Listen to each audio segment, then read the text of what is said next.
Bos, apa jadinya ya kalau chef dari jebolan ajang kompetisi memasak di Indonesia membuka restoran? Rasa masakannya udah pasti enak, mudah menggait konsumen karena sudah dikenal dan itu berarti bakal raup cuan yang banyak, bos. Nah, kalau buat pasangan Chef Christo dan Francisca, ternyata tidak semudah itu, bos. Ada banyak cerita dan perjuangan saat membangun restoran Chinese food halal di Gading Serpong, Tangerang ini.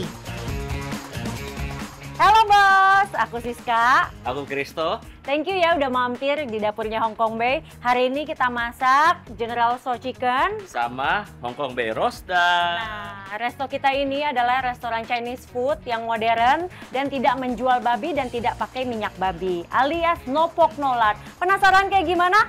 Langsung aja di Cuan Bos!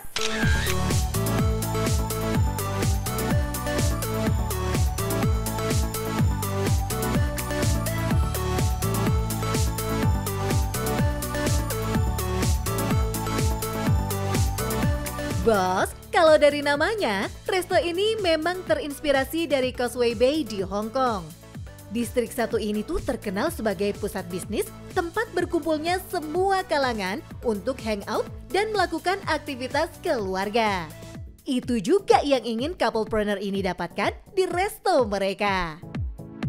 Jadi dulu kita kebetulan kenal sama partner bisnis, mereka suka jalan-jalan ke Hong Kong dan terinspirasi pengen buka restoran Chinese food yang modern di sini, yang nuansanya kayak Hong Kong dan punya inspirasinya dari Hong Kong. Nah kebetulan Christo kan spesialis Chinese food, nah jadinya kita garap deh. Ternyata kedua chef ini punya spesialisasi yang berbeda loh, bos. Kalau Chef Siska lebih ke western food dan makanan Indonesia, sementara Chef Christo spesialis di Chinese food. Tapi akhirnya mereka memutuskan untuk fokus di Chinese food, bos. Kalau aku sih karena aku emang basicnya kuatnya di masakan Chinese ya, jadi menurut aku ketemu partner yang emang mau buka restoran Chinese ya, aku langsung gas aja gitu. Karena kan emang aku lihat potensi untuk modern Chinese di Jabodetabek ini kan masih belum banyak ya. Kita salah satunya Yang pertama ya? Yang pionir lah di modern Chinese ini. Mereka punya strategi sendiri supaya konsep resto mereka bisa dinikmati banyak kalangan. Bahkan bisa jadi spot nongkrong juga. Makanya resto yang diusung pun sangat modern. Pengen punya resto akhirnya buka. Kenapa modern Chinese? Karena kita lihat pengen sesuatu yang lebih fresh. Biasanya kan kalau Chinese food identiknya dengan yang autentik atau misalnya yang mungkin agak vintage gitu. Jadi kita pengen, gimana kalau modern? Jadi anak muda juga bisa nongkrong. Oh iya bos, meski udah punya latar belakang yang mumpuni untuk bergerak di bisnis, tapi tetap saja loh butuh waktu buat mereka menentukan menu dan rasa yang cocok. Sering jalan bareng ya. Kita kan berempat ya untuk membangun Hong Kong Bay. Kita dulunya sering jalan bareng, sering ngobrol. Jadi kan makin lama kan makin nambah chemistry-nya gitu sih. Kalau masakan sih kita pasti ada proses research and development dulu ya untuk ngebikin menunya ini. Kurang lebih makan waktu sekitar 4 bulan sampai 5 bulan kali ya. Kita kan kalau mau bikin menu makanan itu kan nggak cuma hanya langsung masak langsung jadi gitu kan. Pasti kita akan rundingin dulu. Ini masakan ini rasanya gimana, kalau misalnya nggak cocok kita rombak lagi resepnya sampai ketemu. Perjuangan mereka nggak sia-sia. Sekarang mereka punya beragam menu dan rasa makanan Cina yang otentik. Bos, salah satu menu andalan yang ditawarkan resto ini adalah roasted duck. Olahan bebek panggang di sini punya tekstur kulit yang garing dengan dagingnya yang terasa lembut dan empuk. Chef Christo sengaja membuatnya seotentik mungkin, persis seperti yang terdapat di tempat asalnya Hong Kong. Kita yang paling banyak dipesan dan jadi signature dish-nya itu adalah roasted duck. Kalau di China sendiri ada yang namanya Peking duck. Nah bedanya kalau di Peking duck itu menggunakan kulit lagi ya, semacam kulit pancake atau lumpia. Nanti digulung dagingnya di dalam situ. Nah kalau kita hanya roast ducknya saja, bisa dimakan bareng nasi putih dan juga nasi Hainan.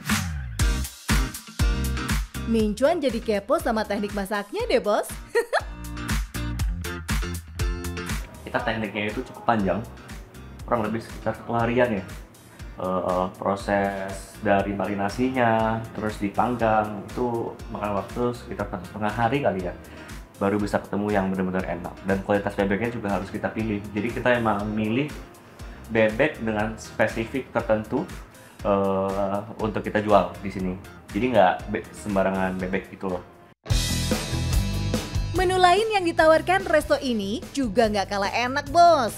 Dari nasi goreng, olahan ikan, sama menu ayam. Untuk minumannya ada claypot, Chinese tea ala Hong Kong sebagai pelengkap yang bisa dinikmati untuk segala kalangan, mulai dari anak-anak hingga orang dewasa. Hong Kong Bay juga menerapkan open kitchen bos, jadi pengunjung bisa melihat aktivitas chef meracik makanan. Konsep open kitchen ini memang jadi strategi yang banyak dipakai oleh pemilik bisnis restoran. Kalau ketutup agak boring ya. Jadi kan orang makan tuh sambil ngeliat aktivitas dalam dapur itu kayak gimana ya, jadi kan seru gitu. Iya. Dan harapannya juga tamu lebih percaya sih sama produk kita karena mereka bisa lihat langsung kan bagaimana kita ngolahnya. Dan juga harapannya anak-anak juga jadi lebih hati-hati waktu ngolah makanan.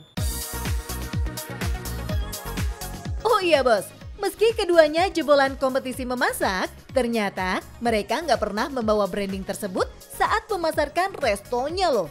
Sebenarnya kalau di awal sejujurnya aku nggak mau terlalu bawa brandingan tersebut ya, takut tamu terlalu berekspektasi terlalu tinggi, yang ada makanan yang seharusnya enak-enak aja karena ekspektasinya sudah di-set terlalu tinggi, akhirnya jadi biasa aja gitu.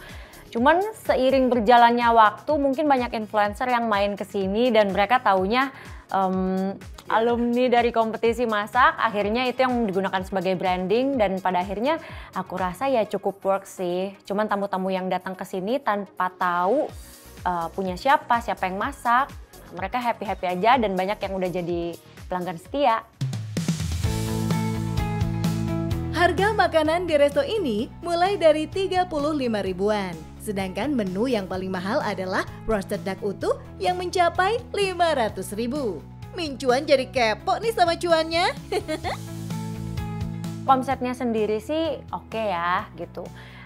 Balik lagi gimana manajemen memberikan porsi yang pas, bagaimana porsi untuk gaji karyawan, gimana porsiannya untuk beli bahan baku, dan juga ngatur cash flow-nya. Jadi kalau misalnya manajemennya oke banget nih untuk ngatur keuangannya, pasti cuannya bakalan bisa lebih cuan lagi. Punya latar belakang yang sama, visi misi yang sejalan, memang jadi poin penting saat bikin bisnis bersama pasangan ya bos. Sekarang waktunya Bos Siska dan Bos Kristo kasih saran buat pelaku bisnis restoran di luar sana. Nah, gini bos, tips dari kita kalau pengen buka usaha restoran. Kalian harus pastiin rasanya itu konsisten. Betul. Dari segi makanannya. Nggak boleh kadang-kadang enak, kadang-kadang biasa aja, jadi harus konsisten. Sama harus ngejaga mood karyawan juga, supaya mereka masaknya itu dengan senang hati, ngelayani customer-nya juga dengan senang hati, dan nggak ada pressure. Nah, satu lagi yang paling penting ya, perhitungannya juga harus matang. Itu yang paling penting. Dan juga plan ke depannya, kapan balik modalnya juga harus matang. Yang penting, cuan bos!